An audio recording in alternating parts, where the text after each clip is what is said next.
Desde el hospitalario y hermoso Hollywood en el sur de la Florida, Radio Revelación presenta al evangelista Rolando de los Ríos.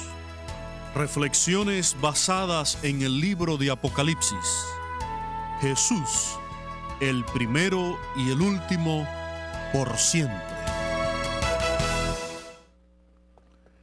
Buenas noches, mis queridos.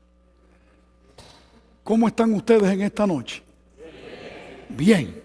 Y mis queridos hermanos allá en diferentes lugares, espero por la gracia de Dios que su Espíritu esté bendiciéndoles también. Quiero saludarles a todos, aquellos que están en sus grupos, en hogares, o están en templos, o están al aire libre, como sabemos que está sucediendo en algunos lugares. También quiero llegar hasta el lejano Santo Domingo, allá en la República Dominicana. Sé que hay varios grupos que allá se reúnen a través del internet y a través de Esperanza TV. Y quiero en forma especial saludar a Kirsia y decirle que estamos orando para que la victoria de Cristo llegue a su vida, que mañana va a ser un día de victoria y de bendición para ella. Saludamos a todos. Durante esta semana nos hemos enfrascado en la gran tarea de investigar los mensajes de Jesucristo a la Iglesia Universal, dividida en 7 etapas históricas. Estudiamos la iglesia de Éfeso. La iglesia de Éfeso, en su mensaje, nos ha mostrado la confianza, la seguridad que tenemos que tener en Dios, del perdón y de las nuevas oportunidades que Dios nos da en la vida. Sabemos que es maravilloso el Dios que tenemos. En Él sí se cumple aquello de borrón y cuenta nueva.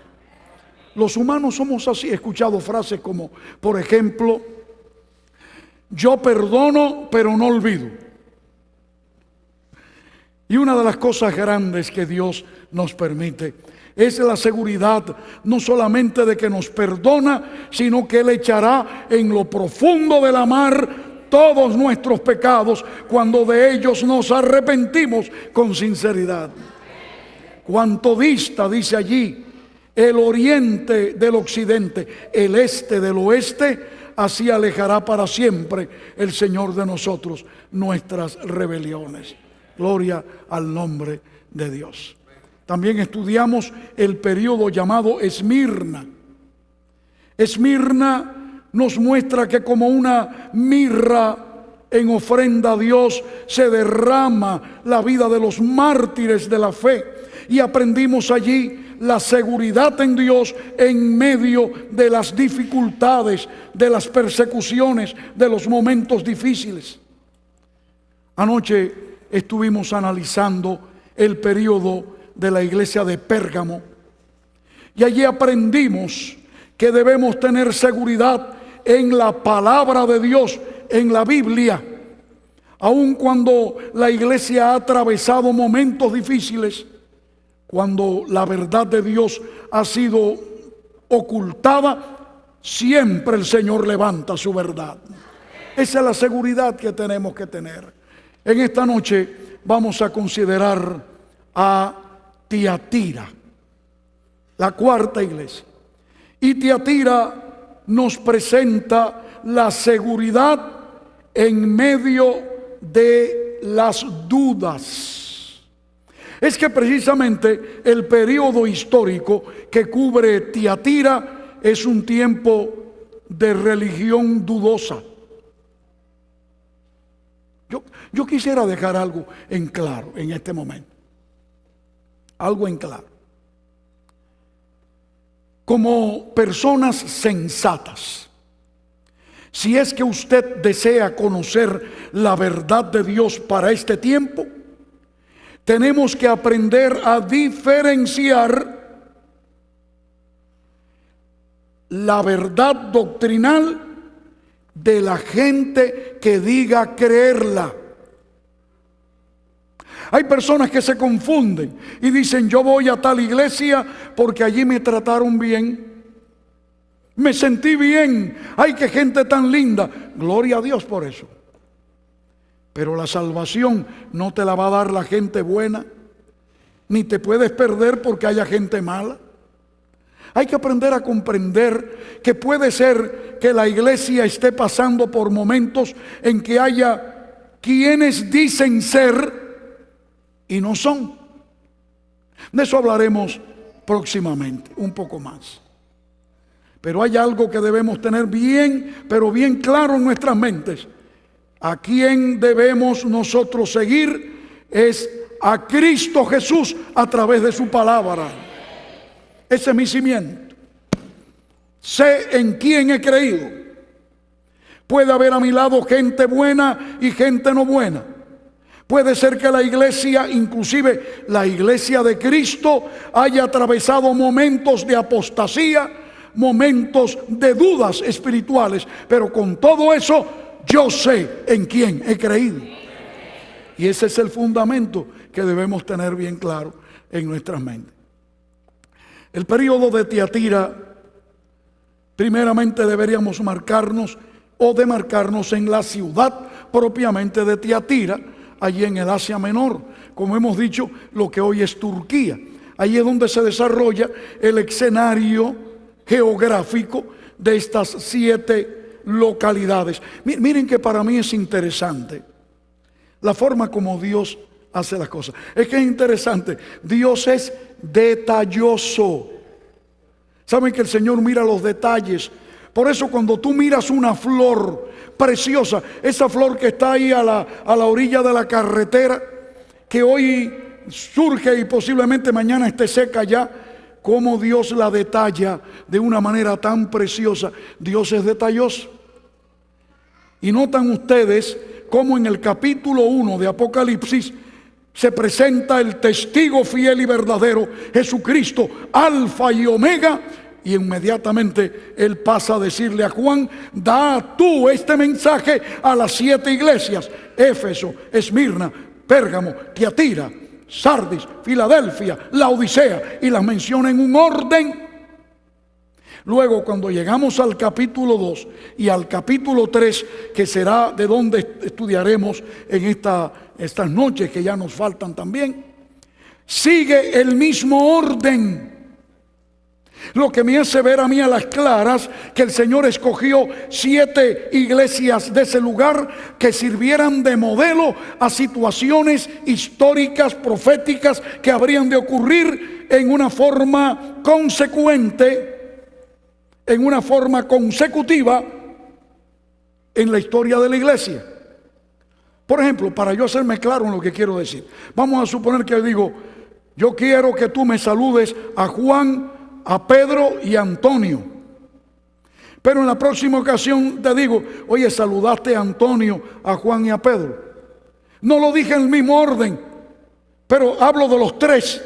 Sin embargo, el Señor no salta el orden, por lo que me hace ver a mí que es muy importante conservar el orden de esas 7 iglesias, porque es un orden que tiene que ver con incidentes históricos que aquellas localidades se avenían perfectamente a cumplir lo que aquí en la historia habría de verse. ¿Me hago claro? Tiatira era una ciudad muy comercial.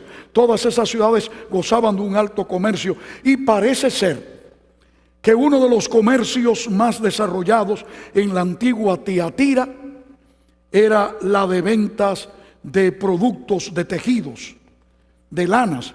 Es una ciudad a la cual se hace alusión en el libro de Hechos de los Apóstoles, cuando se menciona una piadosa mujer cristiana llamada Lidia, vendedora de púrpura, que era de Tiatira. Era una ciudad real.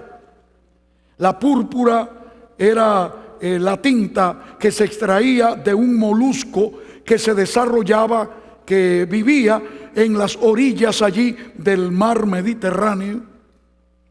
Ellos tomaban esos moluscos, los cascarones diríamos de esos moluscos, y los rayaban, los elaboraban y soltaban una tinta que daba honor luego a la tela que teñía. Cuando se decía: esta persona viste de púrpura, quiere decir que aquellas ropas de lana, por ejemplo, se teñían con esa tinta y eran mucho más costosas. Solamente los reyes y los magistrados eran los que podían vestir las ropas de púrpura en ese tiempo. Así que era una ciudad desarrollada. Pero hay algo que tiene que ver allí. A mí se me antoja pensar que tiene que ver con una tinta en la vida espiritual que era una fachada de realidades. Vamos a irnos a la historia para poder comprender esto. Nosotros nos quedamos anoche en el año, ahora vamos a la parte histórica, al año, ¿recuerdan? 538 de la era cristiana. Durante el período de Pérgamo, la iglesia sufrió una serie de cambios, no en el mejor sentido, porque la iglesia que había sido perseguida de una manera atroz, ahora se convierte de la noche a la mañana en la iglesia popular del Imperio Romano. Constantino el Grande no era un hombre tonto. Él sabía que su imperio se le estaba desmoronando a causa de los ataques de las tribus bárbaras que le rodeaban. Vándalos, érulos, lombardos, burgundios, anglosajones, alemanes, etcétera. Todos ellos iban carcomiendo como roedores los bordes del imperio. ¿Y saben ustedes lo que estaban haciendo los romanos? Persiguiendo a romanos. Los romanos cristianos. Pero el imperio pagano derramaba la sangre de su propia gente mientras los fuereños venían y destruían tomaban el imperio. Así que Constantino, un hombre muy hábil, dijo: tenemos que sumarnos a todos los romanos, incluyendo a los cristianos, que ya no se sabía la cantidad realmente que había. Y entonces él hizo algo grande, se convirtió al cristianismo. Hay una serie de evidencias que muestran que Constantino no se convirtió al cristianismo. No hay evidencia de que Constantino el Grande fuera bautizado nunca. Ahora, sí hay mucha evidencia que en el año 330, en la ciudad de Constantinopla, por cierto, es la ciudad que hoy es Estambul, allí en Turquía, donde él quería formar o establecer el nuevo imperio romano, y en honor de su nombre, Constantino, le puso Constantinopla. Él allí dedicó un templo a la diosa Luna, en la cual empeñó una gran cantidad de plata. Se había convertido al cristianismo. Si todavía, después de 17 años de aparente conversión, todavía seguía adorando a los astros celestiales. No, Constantino era habilidoso. Así que el cristianismo poco a poco fue saliendo de la persecución. Hubo un edicto de tolerancia. Más tarde dio el Edictus Constantinus en el año 321, que dio al traste con una institución gloriosa que el Señor estableció antes de que existieran todas las naciones del mundo. Solamente había un hombre de testigo con su esposa cuando Dios estableció esa institución, y ese hombre se llamó Adán y su esposa Eva. Y Dios estableció el día del sábado como corona de su creación. Y de un solo plumazo, en el año 321, Constantino cambió la santidad del sábado al venerable, dicho en sus propias palabras, día del sol.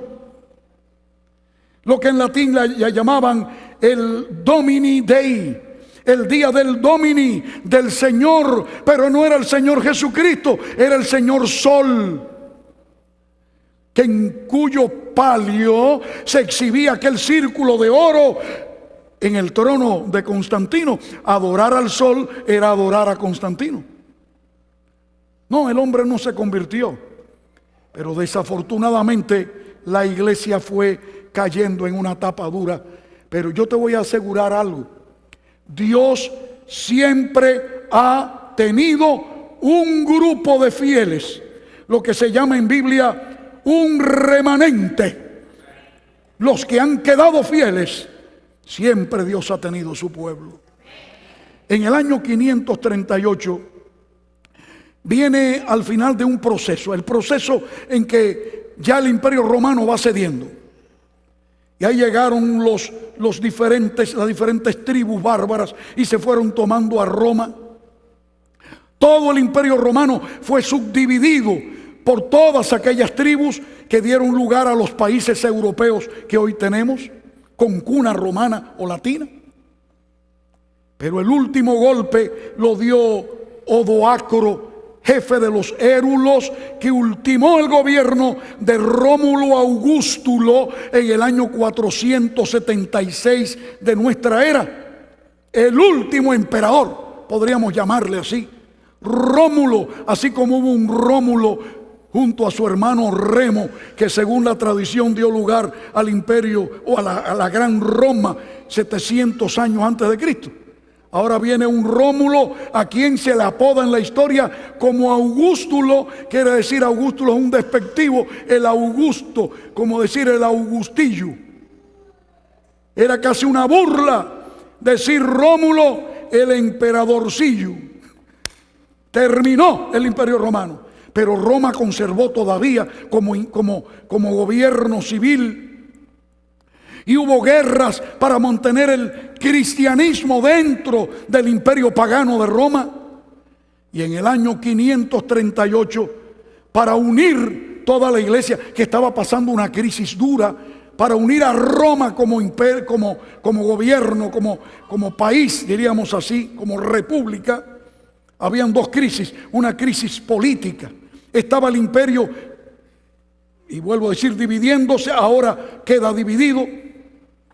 Y en la parte espiritual había otra división interna debido a un obispo de la ciudad de Alejandría llamado Arrio, quien había enseñado una doctrina que, por cierto, errónea contra la divinidad del Hijo de Dios Jesucristo, y la iglesia tuvo que crear concilios apoyados por el imperio para contrarrestar esa triste y desavenida decisión. Y para poder consolidar eso, en el año 538, Justiniano puso al dirigente religioso de la ciudad de Roma como cabeza completa de toda la cristiandad para unir la iglesia y evitar esa división. Vigilio subió al trono pontificio y desde entonces hubo un error más que se comete en la historia de la iglesia sin darse cuenta, y eso demuestra cuán poca Biblia sabría Justiniano, que la única y rotunda y eterna cabeza de la iglesia es Jesucristo, nuestro Señor, según San Pablo y San Pedro establecieron. Pero ahí empieza el nuevo periodo de Tiatira. El periodo en que el abuso de poder hace que entonces comience a establecerse la iglesia por la fuerza. Hermanos, es una situación triste. Yo le voy a decir algo. Esto levantó a través de esos siglos un espíritu diferente en muchos sinceros cristianos. Cristianos, sí, de verdad, sacerdotes y nobles monjas. Unos eran nobles, otros eran plebeyos, pero todos ellos motivados con el profundo interés de ir a la Biblia como la palabra de Dios. Y trajo un problema serio en una terrible persecución a la iglesia cristiana, que ya no era por los paganos persiguiendo cristianos, sino que ahí donde viene la parte triste, cristianos persiguiendo a cristianos. Se le llamó la Inquisición a esta etapa de la historia. Pero hubo allí santos hombres y mujeres. Yo puedo leer poemas maravillosos de una monja cristiana llamada Santa Teresa de Ávila, en sus maravillosos poemas, levantando a Jesucristo. Podríamos mencionar allí a otros tantos, pero hubo un gran hombre en Inglaterra llamado John Wycliffe. Este hombre se levantó y escribió ensalzando a Jesucristo y levantando la Biblia, mostrando que el único rey soberano de la iglesia es Cristo Jesús, Rey de reyes y Señor de señores. Pero ya la iglesia había caído en una situación difícil. En los escritos de Wycliffe pasaron allí el mar y llegaron a la antigua Bohemia, lo que más tarde llegó a ser los países checoslovacos. Allí había un hombre también, un sacerdote cristiano, católico, digno, un hombre de Dios que se llamó Juan Hus. Y Juan Hus tuvo que pagar con su cuerpo en las llamas de la hoguera. Pero los escritos de Hus llegaron allí a la Sajonia, a la Alemania, donde había otro sacerdote, hombre de Dios llamado Martín Lutero. Y empezó a investigar, y este hombre fue el que llevó adelante al punto de levantarse allí en la iglesia de la Universidad de Wittenberg el día 31 de octubre del año 1517, y clavó en las puertas de esa iglesia 95 puntos de vista en contra de la venta de perdón de pecados que se estaba desarrollando con el nombre de indulgencias, con el fin de recabar fondos para la construcción de la más grande y hermosa capilla que existe en este mundo, la Basílica de San Pedro. Hermano, la historia está llena de muchas dudas. Pero ¿cómo se presenta Jesús en esa situación? Nos dice allí en el versículo 18 del capítulo 2, Apocalipsis 2:18. Jesús aparece como el Hijo de Dios, noten esto, que tiene ojos como llamas ¿de qué? De fuego, y sus pies semejantes al bronce bruñido. Oh, esto tiene un significado grande, porque cuando los ojos son como llamas de fuego, la vista del Señor penetra hasta el corazón de los humanos. Donde hay dudas, donde hay incertidumbre, hermanos, Dios está levantando un pueblo de gente que ha de pasar por la vista escrutadora de Dios. Yo estoy seguro que cuando Cristo venga, allí vamos a encontrar, alabando su nombre, todos aquellos que hemos militado en la iglesia católica, apostólica, romana, en la iglesia metodista, en la iglesia bautista, en las iglesias pentecostales, en la iglesia adventista del séptimo día y en todas las demás. Pero cuando llegó el llamado de Dios, estuvieron dispuestos a poner la vista en el que tiene los ojos como llamas de fuego. Algo que también a mí me admira es que Él tenga las piernas como de bronce bruñido. ¿Tú sabes lo que quiere decir eso? Que a Cristo no hay quien le doble las piernas. Él aparece como un anciano con su cabello blanco en simpatía a su discípulo, pero aparece allí con piernas firmes. El Señor tiene piernas poderosas para sostener a su pueblo y llevarlo a la victoria. Aleluya, gloria al nombre de nuestro Dios. Este periodo es del año 538 y lo hemos colocado. No hay nada en la Biblia que diga que, pero históricamente se cuadra en el estudio hasta el año 1517, que es cuando actúa este reformador cristiano. Estos reformadores nunca quisieron dividir la iglesia cristiana. Tristemente hoy estamos demasiado divididos. Creo que debemos regresar a la iglesia que tiene la verdad y que la Biblia dice guardan los mandamientos de Dios y tienen la fe de Jesús. Esto es importante. Pero ahora se le ha considerado a Tiatira, su significado no es muy preciso, pero tal vez dulce sabor de trabajo. Fue el periodo en que los cristianos tuvieron que luchar, enfrentarse a tremendas pruebas. Y Cristo da una promesa a los que venzan, cuando dice: al que venza o al que venciere y guarde mis obras hasta el fin, le daré autoridad sobre las naciones, las regirá con vara de hierro y serán quebradas como vaso de alfarero o como arcilla. Porque, hermanos, esto no está en las manos nuestras, en las manos del Rey de Reyes y Señor de señores. Pero también dice la parte linda: y le daré la estrella de la mañana. Cristo es la estrella de la mañana. El pueblo de Dios ha de seguir a la estrella de la mañana. Se menciona a Jezabel, aquella mujer. Noten ustedes lo que está pasando. Hay un tiempo de apostasía. Así como el profeta Elías tuvo que enfrentarse a aquella pagana mujer en los tiempos de Israel, aquella mujer llamada Jezabel. Jezabel se repite en la historia final, aunque quizás con otro nombre. Allá más tarde en el capítulo 17 nos va a decir que se llama Babilonia.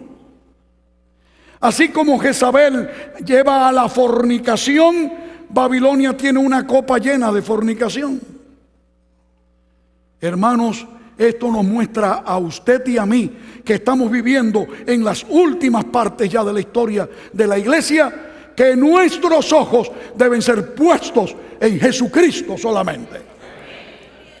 Y no perder la confianza en la iglesia de Cristo, porque la iglesia de Cristo es la esposa del Cordero. Hermanos, todos los sinceros de corazón que busquen la verdad la van a hallar, porque la verdad no es una doctrina solamente, por antonomasia, es decir, todavía por mayor nivel. La verdad es una persona que se llama Jesucristo. Así que es fundamental tener esto en cuenta. Mis queridos, hoy en este tiempo ha llegado la hora de enfrentar las dudas. Vivimos en tiempos dudosos. La palabra de Dios ha sido puesta en duda. Las universidades de países occidentales, entre ellos los Estados Unidos de Norteamérica, enseñan la doctrina de la evolución. Y cuando se propuso que se enseñara la doctrina creacionista, respondieron los altos dirigentes del Ministerio de Educación de este país: no debemos enseñarla porque no es científicamente comprobable. Muchos de nuestros jóvenes tienen que afrontar la prueba de ser vituperados, quizás sea fuerte la palabra, ridiculizados, tal vez convenga decir mejor, porque creen en Dios todavía en este tiempo. Claro, yo que me desarrollé en un país en mi juventud donde se llenaban la boca los líderes del país en decir que Dios no existe, eso se podía tomar, era una creencia atea, materialista. Para ellos el materialismo dialéctico era la doctrina. Pero que en este país, fundado en libertad religiosa, basados en la Biblia, basados en la religión, se diga eso, nos preocupa. Parece que ya llegó la hora que los fieles de Dios debemos empezar a levantarnos, a empezar a ver qué es lo que la Biblia dice. No la tradición de los hombres, la palabra de Dios. No tiene que ver con qué iglesia, en qué iglesia militas. No hemos venido a cambiarte de religión. Lo que deseamos es que creas la verdad de Dios. Esto es extremadamente fundamental. Hoy el Señor nos está haciendo un llamado. En un tiempo como este tan difícil, cuando cada uno de nosotros tiene que saber en quién ha creído, mis amados.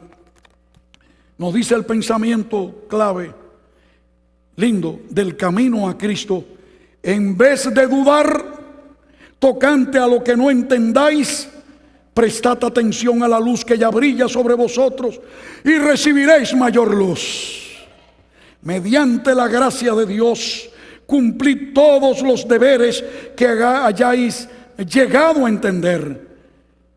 No te preocupes por saberlo todo. Lo que sabes, confírmalo. Pero notan ustedes allí en la segunda página: y seréis capaces de comprender y cumplir aquellos de los cuales todavía dudáis. Ha llegado la hora de empezar a saber en quién hemos creído y qué hemos creído, porque llegará el día en que tendremos que dar cuenta de eso ante los hombres y ante Dios, sobre todo. Mis queridos, en esta tarjeta que ustedes recibieron hay una parte linda aquí: mi resolución. Y esta va a ser mi resolución en esta noche. Hoy decido poner toda mi confianza en el Señor Jesús. Desecho en su nombre toda duda y doctrina que no esté de acuerdo a su santa palabra. Prefiero seguir la verdad de Dios y no las tradiciones de los hombres. Y luego acá pide: me gustaría recibir ayuda en mi preparación. ¿Sabes qué? Que en esta noche yo quiero invitarte, y me quiero invitar yo también. Soy igual que ustedes, un ser pecaminoso que depende de Cristo en cada momento de la vida. Yo sé que allá donde te encuentras, tal vez frente a la pantalla de tu televisor, tal vez en un grupo celular, tal vez en un templo, en esta ocasión te toca el corazón, porque sabes que hay decisiones que deberías hacer y no has hecho. No te condeno, pero te invito a que la hagas esta noche. No te voy a decir que mañana, porque yo no sé qué va a pasar mañana. Este es el momento. Dolly va a cantar un himno muy especial, pero mientras ella lo canta, yo quiero pasar también al frente, porque cuando yo paso al frente le estoy diciendo: Señor, esto que está aquí yo lo creo. Llena la tarjeta, despréndela y entrégasela a la persona que está en tu lugar o acá en esta noche. Yo quiero entregarme a mi Señor, porque cuando llegue el momento de la decisión, no puedo dejarlo pasar. La decisión es muchas veces la única vez en la vida. Meditemos en esta canción. ¿Quiénes quieren empezar a venir a Cristo hoy en estos momentos duros de decisión? Gloria a Dios. Cuando llegue el momento de tu decisión, no lo dejes por alto pasar. Si lo haces, estás en peligro mortal. ¿Has pensado lo que puede costar el pecado? Te hace tu alma perder, aunque el mundo se postre a tus pies. Puede ser que la puerta cerrándose estés. ¿Has pensado lo que puede costar? En un momento de decisión en la vida, yo te voy a asegurar que lo que estás haciendo ahora mismo, que has pasado al frente, nunca te arrepentirás de tu decisión, porque las decisiones que hagamos hoy van a disipar dudas en nuestra vida. Ahora sabemos en quién hemos creído. El pastor Emilio de León, que es el pastor de esta iglesia de Hollywood, él va a pasar, y cuando Dolly termine, él va a elevar una petición de bendición sobre ti, sobre tus decisiones, sobre tu familia, sobre el problema que tú tienes en tu corazón y que nadie sabe, pero Dios sí lo conoce. Amén. Él te llama aún de su grande amor. todavía te invita a entrar. No te dejas salvar, no le dices ya voy. Has pensado lo que puede costar.